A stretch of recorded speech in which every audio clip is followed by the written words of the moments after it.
Hello, welcome to Simple Answers. In this video, I'll be showing you how to rotate photos and videos in iMovie on iPhone. First, let's go into iMovie. From here, you're going to tap on Movie. Then you can select the photo or video that you would like to rotate.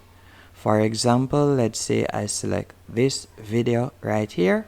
Then tap on Create Movie at the bottom of the screen.